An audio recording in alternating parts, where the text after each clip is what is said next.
All right, YouTube. Once again, it's Kennard Vernon Stewart here for the podcast talking Auburn football. Go ahead and let's get the engagement going, whether it be likes, dislikes, comments.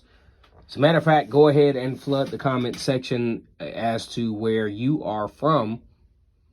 I remember when I was, first starting doing Vernon Speak Sports Auburn, and I thought about why I started it to begin with. And it was because I wasn't in Alabama no more. I moved over to Georgia, and I just wanted to have like a conversation with the Auburn fan base because I couldn't have it with where I was at. Down in the Deep South, college football is king, and on the plains of Auburn, the battle cry is War Eagle.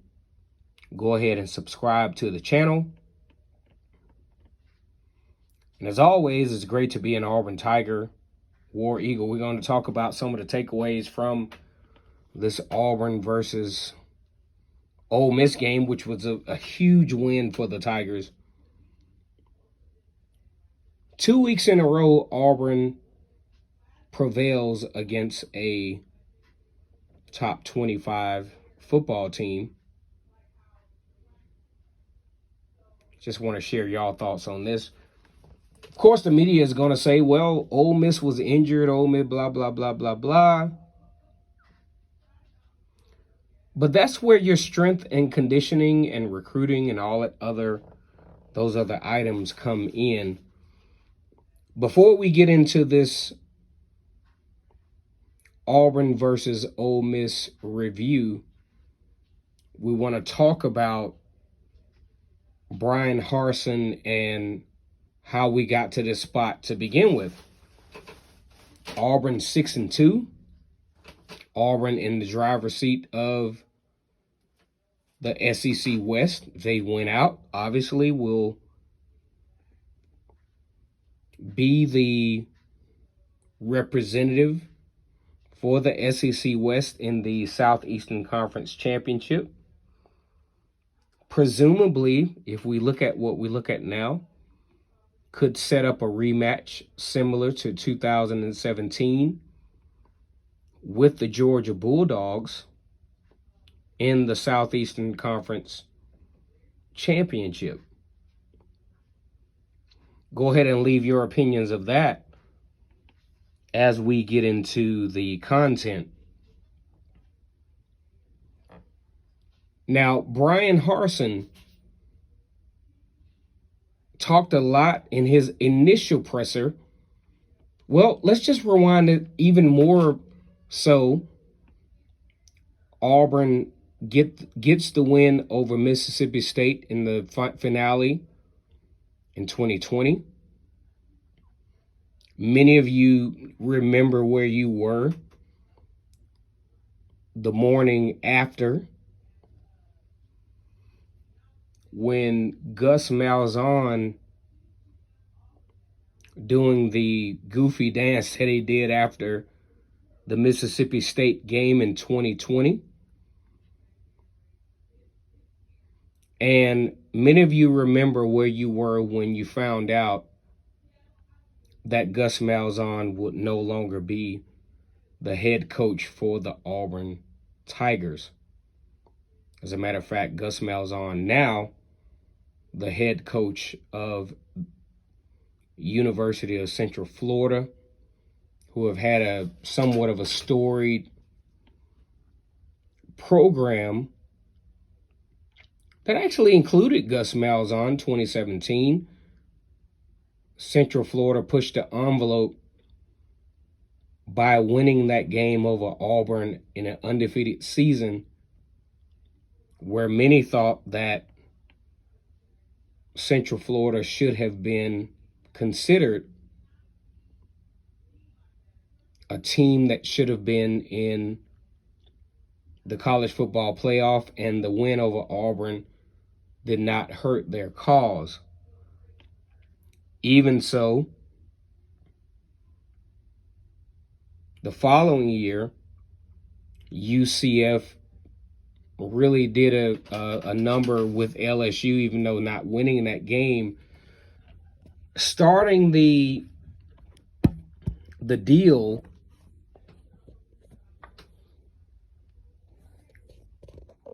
to where non-Power 5 football teams should be considered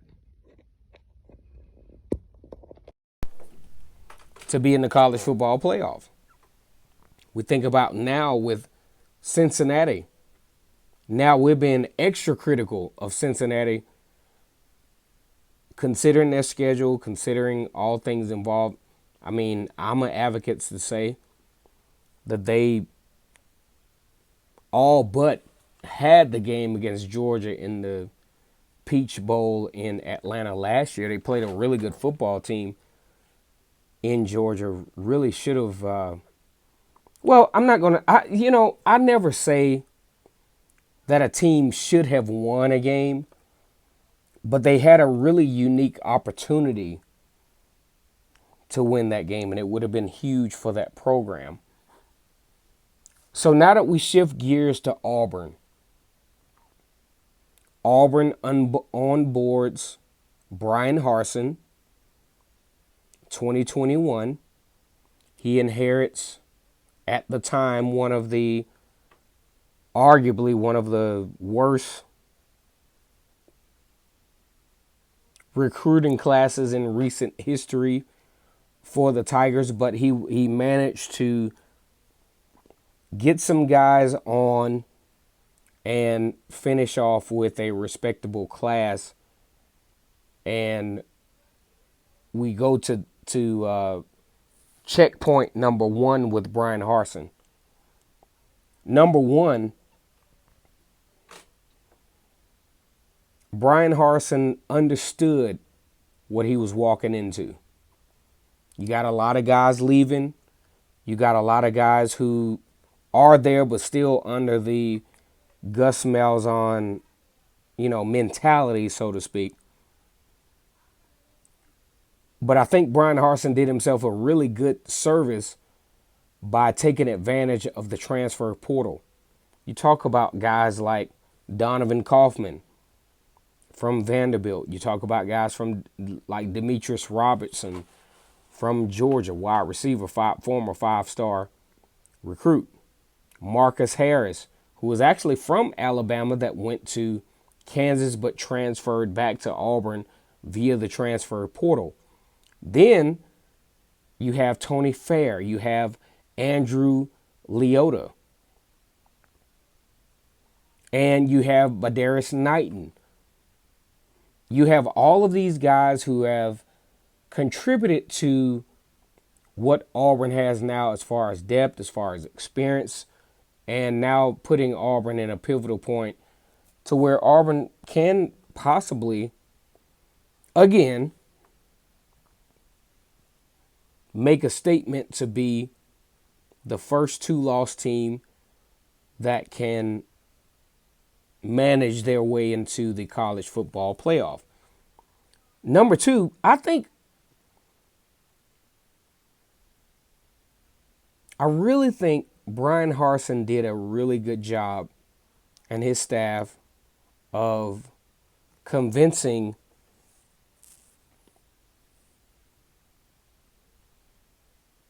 Jarquez Hunter to come to Auburn. Huge move for him. Jarquez Hunter, one of the better running backs in the SEC.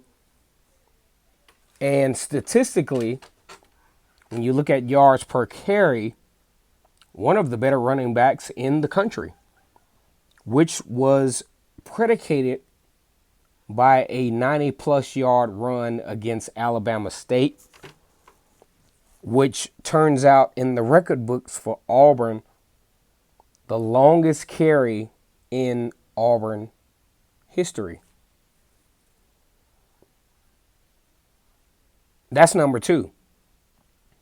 Number three was Brian Harsin has had to make some really tough decisions down the stretch. You talk about Auburn against Georgia State, a game that Auburn, many people will argue that Auburn should be in the loss column for that game. Brian Harsin made the decision to take Bo Nix out, put TJ Finley, the LSU transfer, in. TJ Finley leads Auburn to that victory with a pass to Shedrick Jackson. But even more important, another guy that was struggling in that game was Tank Bigsby. Tank Bigsby, who actually had to fumble for a loss, he had no activity in that particular game as far as helping Auburn to that particular win. And lastly, when we talk about what Brian Harsin has done so far as crucial decisions, you know, he's been in a position to where he's had some crucial guys injured, like Owen Papo, TD Moultrie. I'm not sure as to whether TD Moultrie was injured or not. TD Moultrie made the appearance in the Ole Miss game, which actually made a huge difference in that game. But Brian Harsin has done a really good job of making crucial decisions. I think the decision to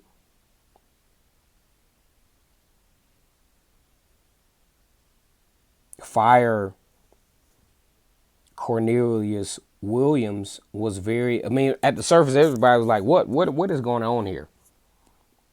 But then when we see the result of bringing on Eric Keesall, who was actually a former offensive coordinator at Boise State, we're starting to see the difference in the wide receiver play. So as we move on and look at what we saw against Ole Miss, number one, we saw Bo Nix emerge finally 3 games in a row. LSU, Arkansas, and Ole Miss. Not an absolutely terrible performance against Georgia. We're starting to see to where Bo Nix is a guy that can be trusted at the quarterback position. Completion percentage around about 60%, maybe 61%. And he's making really good decisions. Also, we're starting to see the competitive nature of the Brian Harsin regime to where Tank Bigsby is actually really starting to be like, look, this is my team.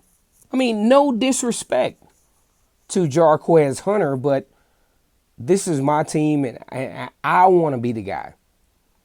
Bo Nix and Tank Bigsby has taken on that trajectory to where they want to be the guys that make the plays because they're the veterans on this team. Last but not least, as we end this video recapping the Ole Miss game, we got some more stuff we want to talk about as far as Ole Miss. I just didn't understand Lane Kiffin and his adamancy. I don't know if that's a word or not, but his adamancy of going for it on 4th down when at times you needed the points. Because there was a situation, as a matter of fact, for selfish reasons, I actually got mad at Lane Kiffin for not kicking the field goal, because if the field goal would have been kicked, and if Auburn would not have missed a field goal earlier, this is like strictly for selfish purposes. My prediction on Friday, which I thought was Auburn should have won the game 34-24, it would have been really close. Auburn would have actually won the game 34-23 if Lane Kiffin would have gone for the field goal on one of those occasions down in the red zone in the second half, I think Auburn did a good deed for themselves, winning actually winning 3 games against ranked opponents. I don't think Auburn should have beat Georgia. I think Georgia's a really good football team. I said this on another panel to where I still think Georgia's the best college football team in the country until they meet a team that can play balanced offense. But that defense cannot be denied. They have been, pretty relevant as far as creating turnovers for scores. So Georgia, I think, is the best overall, the most talented roster in the country. But Auburn has a really tough test again on the road against Texas A&M, who really has changed the trajectory of the SEC West by managing to win on the road. Managing to win against Alabama. Normally this doesn't happen. And I think this is huge for the SEC West and has given opportunities for teams to, really have a chance down the stretch. Now, Ole Miss is probably out of the question. Alabama, now here's the ticker. Now this is the thing that makes this Auburn versus Texas A&M thing interesting is the fact that Texas A&M actually needs to win over Auburn, and Auburn needs to win over Alabama. And guess what? Texas A&M is in the SEC championship, assuming they win out. My time is up here. Like the video, comment, and subscribe to Vernon Speak Sports. Auburn, man, we're still doing it. About 3 years in, I want to give a shout out to all the other Auburn content creators. And as always, it's great to be an Auburn Tiger, War Eagle.